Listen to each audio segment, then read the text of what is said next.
Se Deus fizer, Ele é Deus. Se não fizer,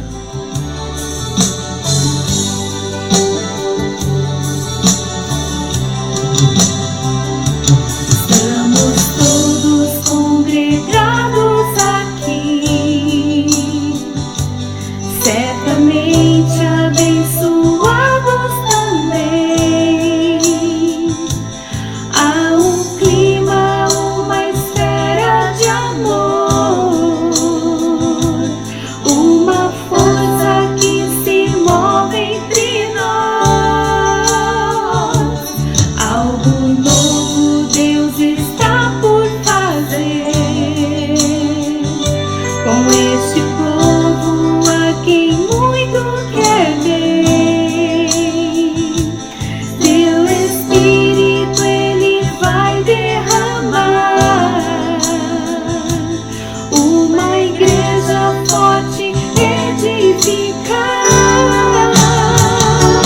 Pra louvor de tua glória, vem Senhor, tua história escrever através da nossa vida.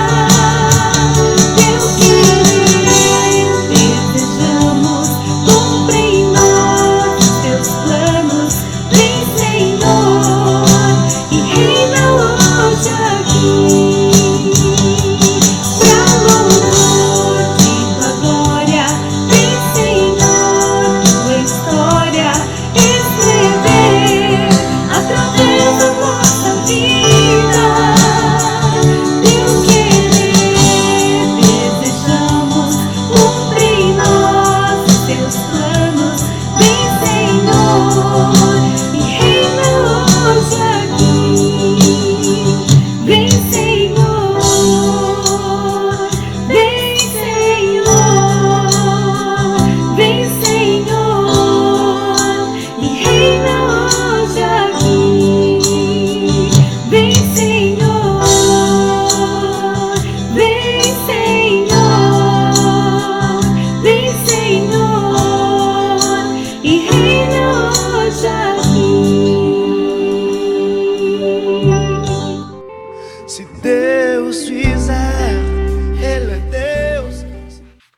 Muito bom dia aos nossos amigos e irmãos da Igreja Batista Metropolitana, especialmente aqueles que estão estudando conosco na Escola Bíblica Dominical a carta de Paulo aos Efésios.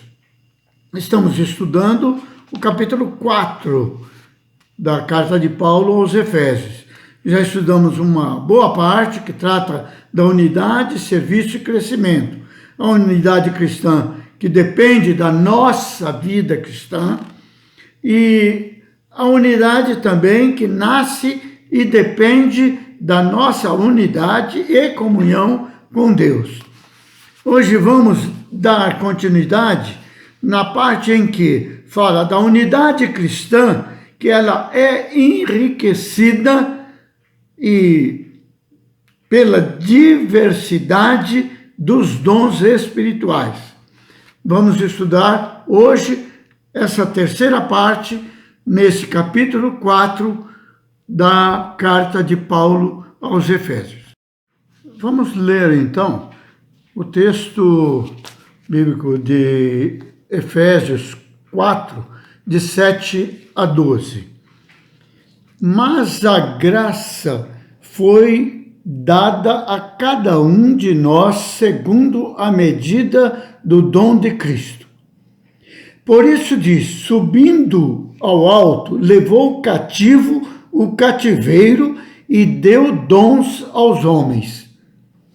Ora, isto ele subiu, que é, senão que também antes tinha descido às partes mais baixas da terra?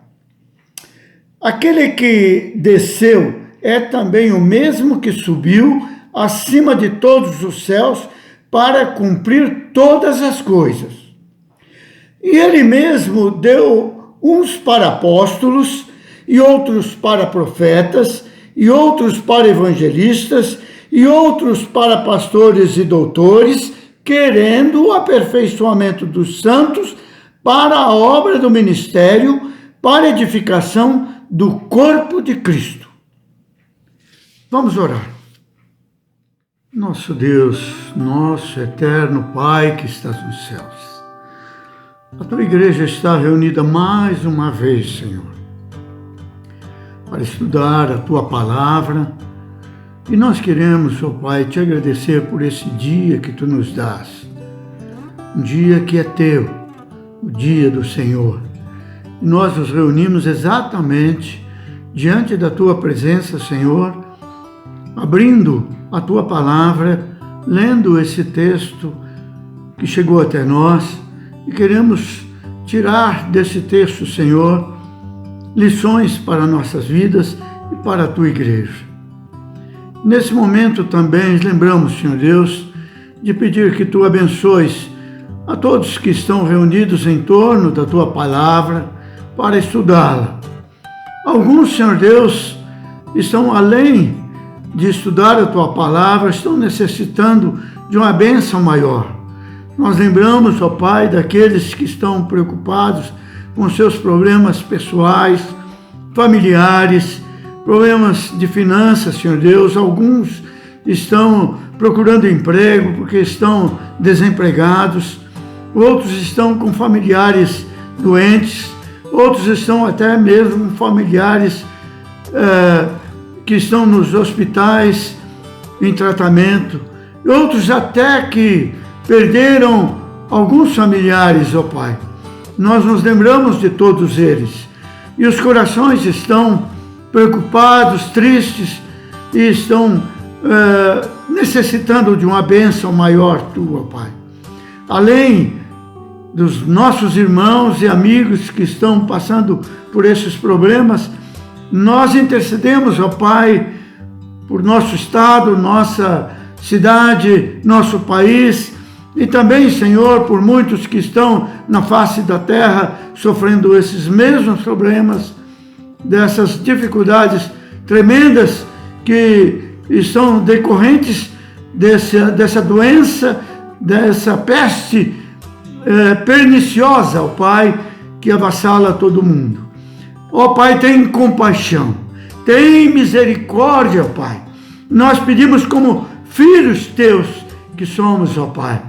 Nós pedimos, imploramos e clamamos, ó Pai, do teu olhar de misericórdia e do teu poder absoluto, ó Pai, dominando todo o pecado, toda a dor, todo o sofrimento, toda a doença, ó Pai, que está imperando na sociedade, tanto brasileira como mundial.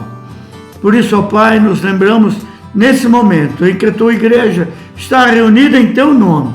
E nós, Senhor Deus, pedimos com toda a fé, com toda a esperança e com toda a certeza que tu estás nos ouvindo nessa hora, Pai.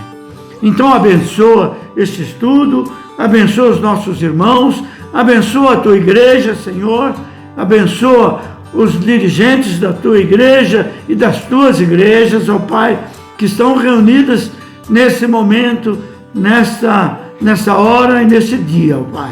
Abençoa especialmente os nossos pastores, nossos líderes, para que eles, ó Pai, sendo abençoados por Ti, dirijam a Tua igreja para que ela possa crescer e possa assumir, Senhor, a sua responsabilidade de pregar o Teu Evangelho. Nós pedimos isso com perdão dos nossos pecados, em nome de Jesus, o Senhor da Tua igreja. Amém e amém. No domingo passado, nós estudamos a igreja como um corpo, um espírito, um só Senhor, um só batismo, um só Pai.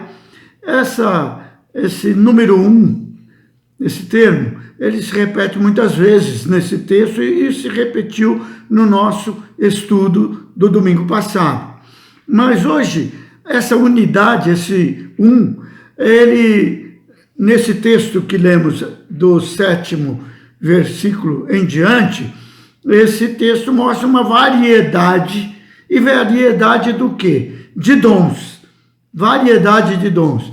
E é uma graça que é manifestada através de Jesus, dando de presente a todos nós, à sua igreja, uma variedade e muitos dons.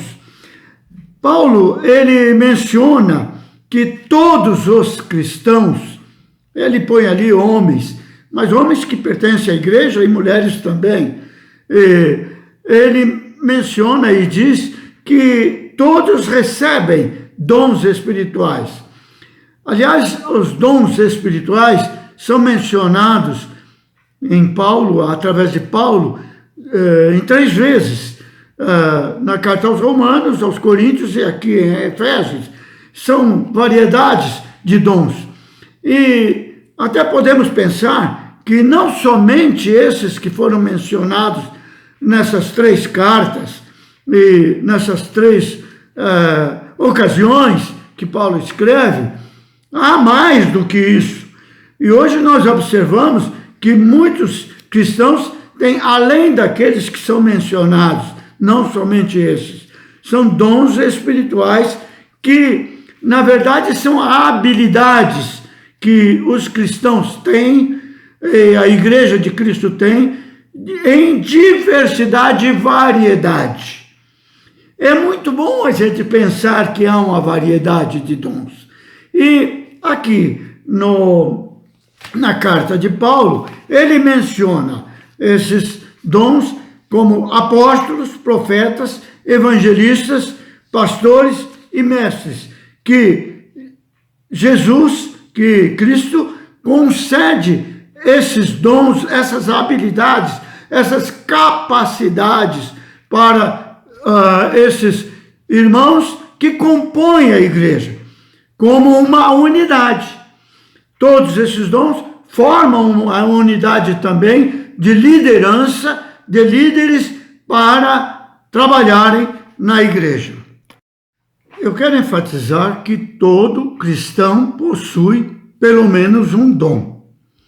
E esse dom há de ser para unir mais ainda a igreja, através do exercício desse dom, para glorificar o nome de Deus e para o crescimento da igreja como um todo. A igreja vai crescer se cada cristão exercer a sua habilidade, o seu dom, o dom que foi dado por Cristo, o dom que foi dado por Deus.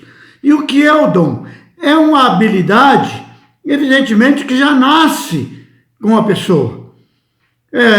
Dons e talentos se confundem entre causa e efeito, se confundem pelas suas formas, porque talento, todas as pessoas nascem com um DNA, com uma habilidade, com uma capacidade que Deus dá também, esse talento. Toda pessoa que nasce, já nasce com a possibilidade de ter uma habilidade, uma capacidade para fazer alguma coisa. Quando a pessoa é membro do corpo de Cristo, essa habilidade, ela é um dom. E que Deus aponta para essa pessoa para usar esse talento, essa habilidade, essa capacidade que vale muito, que tem um valor muito grande.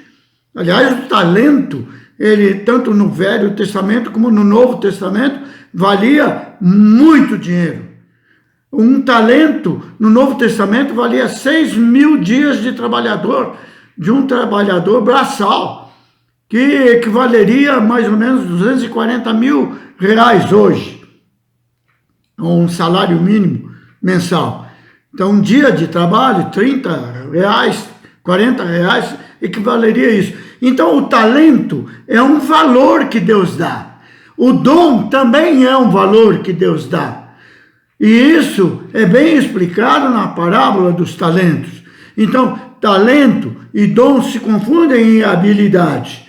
Só que a habilidade usada na causa de Cristo é o dom. E o dom é de um valor extraordinário usado na causa de Cristo para unificar a igreja cada vez mais, para o seu crescimento cada vez mais, para a glória de Deus e para o enriquecimento de outro irmão, para também que esse irmão descubra também o seu dom, aquele dom que pode estar escondido e que ele deve descobrir os seus melhores dons. Como disse Paulo, preferi os melhores e procurai com zelo os melhores dons. Para quê? Para que a igreja possa ser unificada e possa crescer e possa desenvolver e possa ser a glória do Deus Pai. Se eu disse que cada cristão, cada crente, cada membro da igreja tem pelo menos um dom, você pode estar perguntando, mas como eu vou descobrir o meu dom? A melhor forma de nós descobrirmos o nosso dom ou os nossos dons, que podemos ter mais do que um, é ter uma perfeita comunhão com a igreja, com Deus, com Cristo, com a igreja. E naquelas indicações e características de domingo passado, levar uma vida cristã de humildade, mansidão, longanimidade. Evidente que os dons ou o dom vai ser descoberto e você vai ver a sua habilidade, aquilo que você melhor pode desempenhar na igreja. Sabendo que, é claro, isso vai ser para o crescimento da igreja como um todo. Isso não é para exaltação pessoal. Jesus era humilde, ele podia se vangloriar de muitas coisas, mas ele mesmo disse, aprendei de mim que sou manso e humilde de coração. Por isso ele deu o exemplo. Ele deu o exemplo. Então, nós podemos descobrir os nossos dons e a nossa capacidade para exercer com todas aquelas características lá de domingo passado. Bom, sabendo que é o dom, sabendo que é uma capacidade e uma habilidade dentro do corpo de Cristo, nós temos a natureza dos dons que Paulo menciona aqui. Apóstolos, o primeiro que Paulo coloca. Jesus tinha muitos discípulos, muitos seguidores. Quando ele subiu aos céus, havia pelo menos 600 homens ali presenciando a ascensão de Jesus. Está mencionado na Bíblia, nos Evangelhos, em Atos dos Apóstolos. E Paulo também menciona. Ora, mas ele tinha apenas 12 apóstolos. A palavra apóstolo significa o quê? Enviado, comissionado. Na verdade, muitos são discípulos de Cristo ainda, mas poucos hoje, na conotação atual, são os apóstolos comissionados. Não como aqueles apóstolos do Novo Testamento, aqueles que foram chamados como apóstolos. Porque apóstolos eram aqueles que viram pessoalmente a Jesus. Paulo não viu pessoalmente a Jesus ao vivo, mas ele viu Jesus que chamou lá no caminho de Damasco: eu sou Jesus a quem tu persegues. Por isso ele foi nomeado apóstolo. Ele disse que foi numa época já passada. E os apóstolos também foram testemunhas da ressurreição de Cristo. Por isso eles foram imbuídos de todo aquele poder para anunciar Jesus como o Salvador e o Messias vindo de Deus. E por fim, eles tiveram o seu ministério como apóstolos autenticados pelo poder realizando milagres. Não é verdade que isso pode acontecer hoje? Pode, nós cremos em milagres. Mas é um ministério um pouco e tanto diferente daqueles apóstolos lá do Novo Testamento. Uma última observação sobre os apóstolos.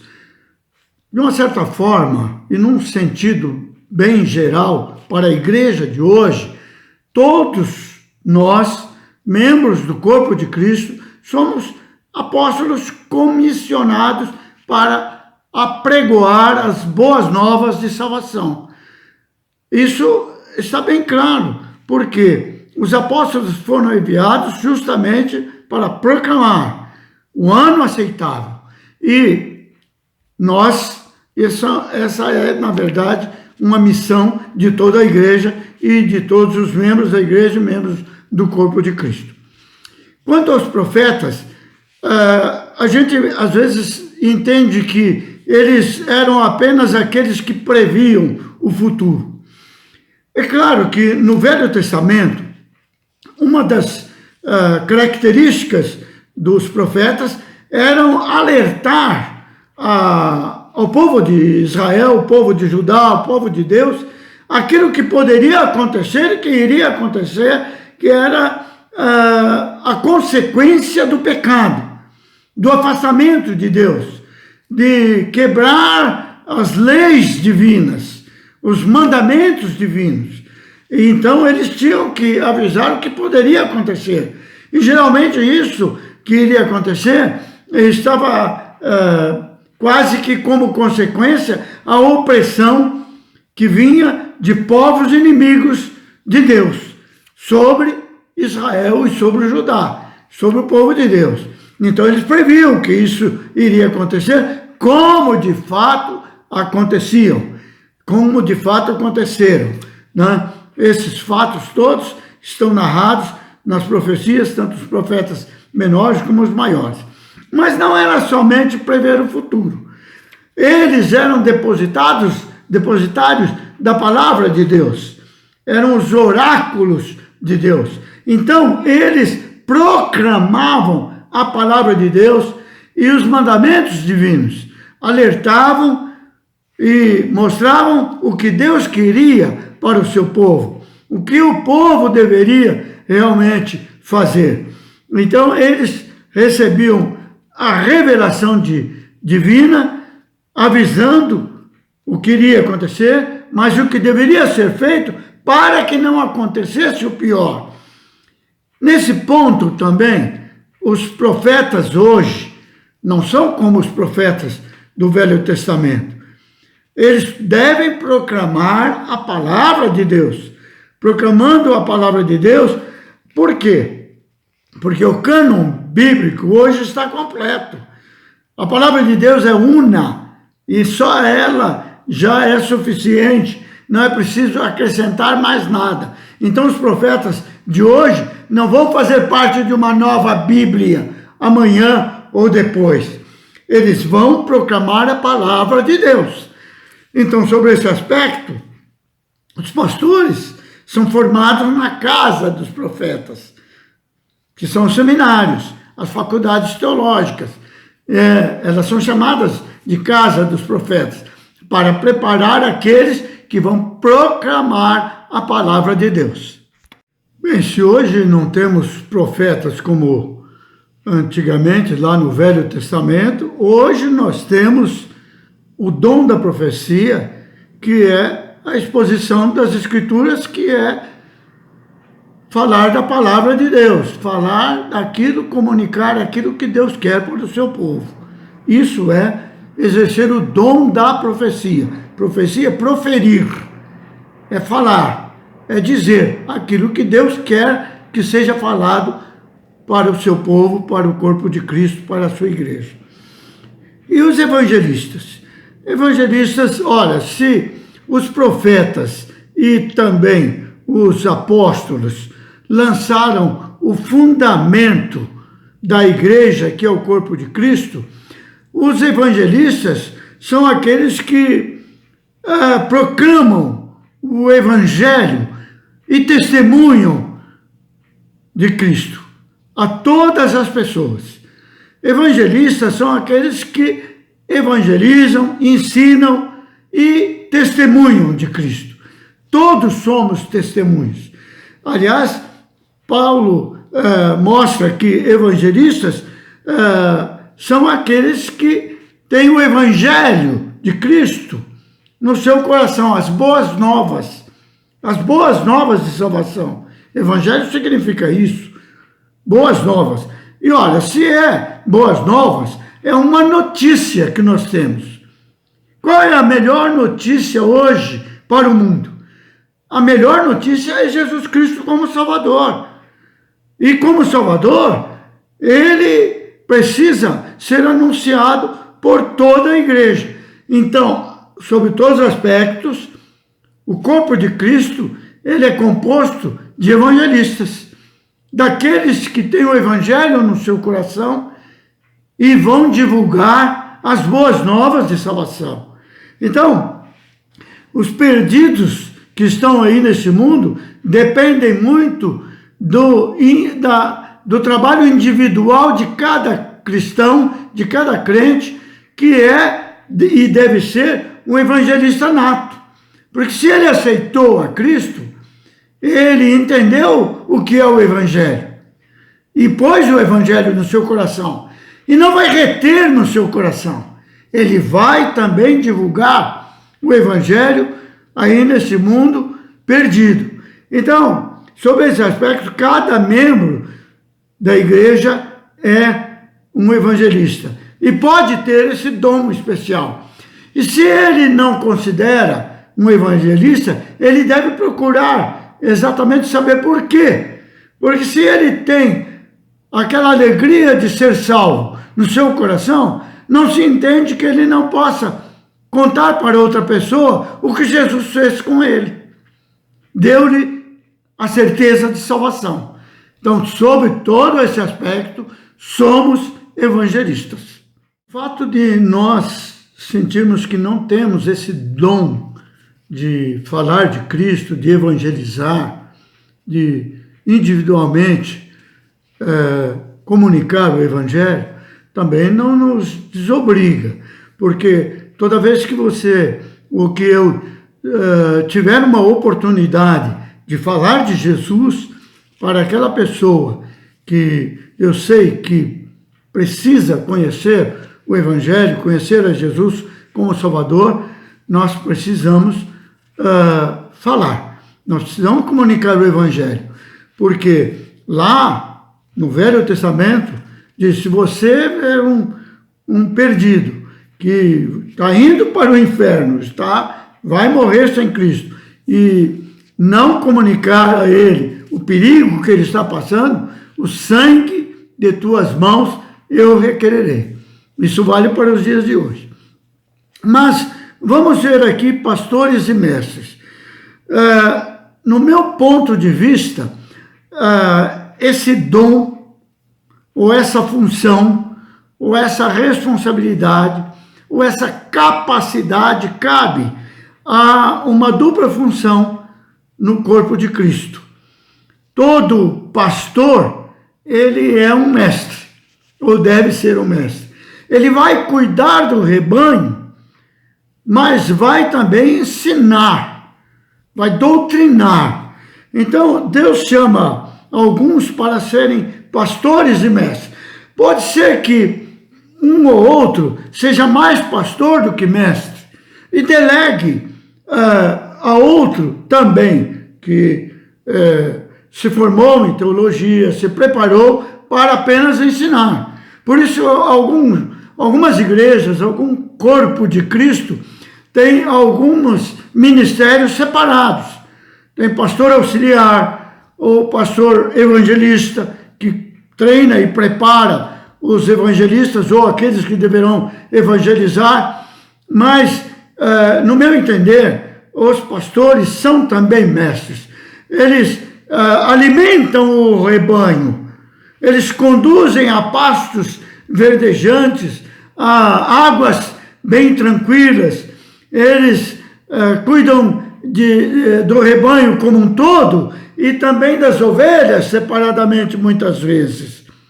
E chamou para pastores e mestres. Paulo dizia assim, se alguém escolhe justamente o ministério pastoral, uma grande obra e uma grande função está sendo bem escolhida. Ele exalta e coloca como o ministério como uma das funções muito privilegiadas e muito importantes no reino de Deus. A palavra, na verdade, é o próprio alimento que o pastor usa no seu ministério e na sua função. E esse dom espiritual é um dom muito importante e muito valioso nos dias de hoje. São poucos pastores que têm essa capacidade de exercer no corpo de Cristo. Por isso, nós temos poucos pastores, muitas vezes, em cada igreja. Seria interessante que houvesse igrejas que crescessem bem e fortalecessem bem os seus músculos e exigissem um quadro pastoral exercendo várias funções para o crescimento unificado da igreja. Vamos pensar agora para que são os dons. Vimos assim os oficiais da igreja, que exercem através dos seus dons funções para uma certa finalidade. E essa finalidade está bem específica nos versículos que lemos no início, que são o seguinte: querendo o aperfeiçoamento dos santos para a obra do ministério, para a edificação do corpo de Cristo. O título da nossa lição, que vimos estudando desde domingo passado, é a unidade da igreja, o serviço e o seu crescimento. E agora nós vimos exatamente como, através desses que recebem os dons dados gratuitamente por Cristo, e nós descobrimos os nossos dons, e dons significa exatamente doação, algo que foi doado espiritualmente para exercer na igreja. Exercer na igreja para o aperfeiçoamento. Cada membro da igreja, membro do corpo de Cristo, que vai entrando no corpo de Cristo, aceitando a Cristo, precisa ser aperfeiçoado, precisa exercer também a sua função. E à medida que vamos aperfeiçoando o corpo de Cristo, os santos ou santificados, a igreja vai crescendo. E à medida que vai crescendo, vai desempenhando o serviço também religioso e espiritual para o próprio crescimento. E Paulo, numa das cartas, também compara a igreja como um edifício. É como se fosse colocando tijolo por tijolo, alicerçados em Cristo, que é o alicerce, que é a pedra principal do edifício, que é a pedra fundamental do edifício, que é a igreja. E à medida que nós, como membros da igreja, recebendo esses dons ou descobrindo esses dons, um ou dois ou vários dons que Cristo distribuiu e deu a cada um de nós, nós vamos ajudando a edificar esse corpo, ou esse edifício que é a igreja. Que todos nós entendamos isso. E como nós vamos exercer? Uns como apóstolos, outros como profetas, proferindo a palavra de Deus, comunicando a vontade de Deus para o seu povo e para este mundo que jaz no maligno, está no pecado, como evangelistas, e outros como pastores e mestres, estão exercendo. Um pastor pode ser mestre, ou o mestre pode não ser o pastor na igreja, mas pastores e mestres, se exercem a mesma função, estão edificando através da doutrina pregada, ensinada, para que todos nós cresçamos unanimemente, como nós vimos no domingo passado, com humildade, com mansidão, suportando uns aos outros, que é a tolerância, com amor, e espalhando a paz, ou divulgando a paz, ou promovendo a paz no corpo de Cristo. Que isso seja para nós uma grande verdade, e que a nossa igreja, a igreja que hoje estudou conosco esse texto, domingo que vem vamos estudar mais um pouquinho, que é como chegar à maturidade, que Paulo fala muito bem aí, porque crescimento não é ficar na mesma idade, é maturidade, é ter, na verdade, maturidade cristã, que é o que o mundo aí espera, que a igreja seja uma igreja que tenha maturidade suficiente para proclamar o Evangelho, provando assim que cresceu e está crescendo. Deus nos abençoe nesse estudo, que possamos exercer os nossos dons para o crescimento da igreja, para a honra e glória do nome de Jesus Cristo. Vamos orar, encerrando o estudo de hoje. Senhor Deus, nós te agradecemos, Senhor, pelo estudo que foi feito da Tua Palavra. Te agradecemos, Senhor, pelos oficiais da nossa igreja, aqueles que estão exercendo, através dos seus dons, os múltiplos ministérios da Igreja Batista Metropolitana, desde o pastor, a esposa do pastor, aqueles que lidam com a música, ó Pai, aqueles que ensinam a Tua Palavra, ó Pai, todos eles, que eles sejam ricamente abençoados, exercendo seus dons para o aperfeiçoamento, ó Pai, e para o crescimento da Tua igreja. Só assim ela há de crescer, ó Pai. Por isso nós te agradecemos.